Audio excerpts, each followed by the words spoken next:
Bonsoir à toutes et à tous. Tout au long du mois de décembre, notre séance club ne veut qu'une seule chose pour Noël, des films cultes. Chaque semaine, dans le cadre de ce cycle thématique, nous vous proposons de voir ou de revoir des films qui se déroulent pendant cette période de l'année et surtout de les voir au cinéma. Alors, dans quelques minutes, nous vous proposons de découvrir ou de redécouvrir Les Gremlins, un film sorti en 1984. Mais avant de vous laisser le voir, je vais vous raconter l'histoire de la production du film. Le terme gremlin, qui donne son titre au film, est apparu au début du XXe siècle et a été popularisé pendant la Seconde Guerre mondiale. C'est, à l'origine, un petit être maléfique tenu pour responsable des dysfonctionnements mécaniques des avions. Roald Dahl, pilote d'avion, mais surtout écrivain pour enfants, consacra d'ailleurs un roman à ces gremlins en 1943. Même s'il porte le même nom, le film que vous allez voir dans quelques minutes n'a rien à voir avec les Gremlins de Roald Dahl. C'est une histoire inventée de toutes pièces par Chris Columbus, un jeune scénariste à l'époque, qui avait écrit ce scénario inspiré par sa peur des souris qui se baladait dans son appartement miteux new-yorkais. Chris Columbus, c'est un nom qui vous est certainement familier, puisqu'il a depuis réalisé Maman j'ai raté l'avion, mais aussi les 2 premiers volets d'Harry Potter. Il débuta sa carrière comme scénariste, écrivant un autre film culte des années 80, Les Goonies, réalisé par Richard Donner en 1985, et avant ça, donc, Les Gremlins. Cela peut paraître incroyable, mais le scénario du film que vous allez voir, Chris Columbus ne l'avait pas écrit dans le but qu'il soit filmé, mais juste pour s'entraîner et pour montrer à des producteurs ses talents d'écriture pour se faire engager sur d'autres projets par la suite. Ce scénario test tomba par hasard dans les mains de quelqu'un qui commençait à se faire un nom dans les années 80 et qui voulait l'adapter à l'écran.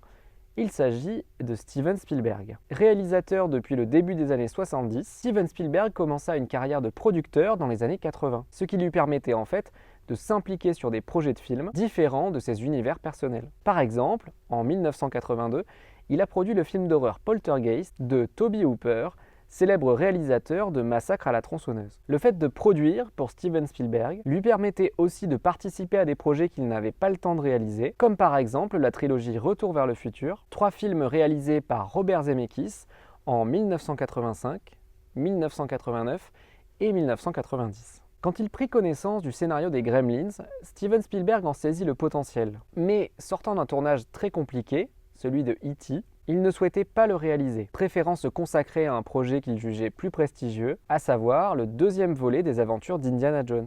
Pour réaliser Gremlins, Steven Spielberg pensa d'abord à un jeune cinéaste, Tim Burton, qui venait de sortir son court-métrage Frankenweenie, mais qui avait le désavantage de n'avoir jamais réalisé de long. Steven Spielberg préféra finalement confier le scénario de Chris Columbus à un réalisateur plus expérimenté, qu'il trouva en la personne de Joe Dante, spécialiste du film de monstres, qui avait réalisé par exemple Hurlement en 1981, un film de loup-garou, et avant ça, le premier volet de la franchise Piranha en 1978, une comédie horrifique inspirée des Dents de la Mer de Steven Spielberg. Les 2 hommes collaborèrent d'abord sur le tournage du film La 4e dimension en 1983, un film co-réalisé par 4 cinéastes qui proposaient chacun un remake d'un épisode de la série télévisée mythique des années 60. Conforté par la proposition de Joe Dante dans le film, Steven Spielberg lui fit une confiance totale pour réaliser Gremlins sans être interventionniste dans le tournage, étant lui-même occupé par celui du Temple maudit. Au contraire,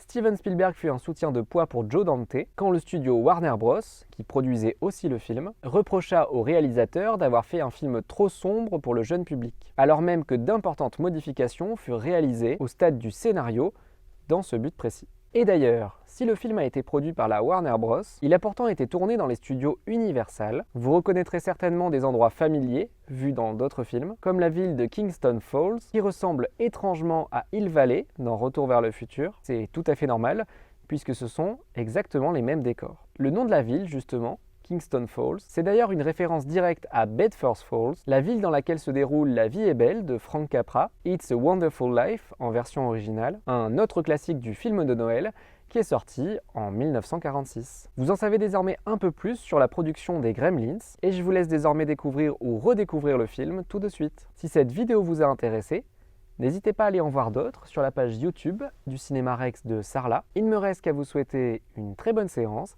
et je vous dis à bientôt au cinéma.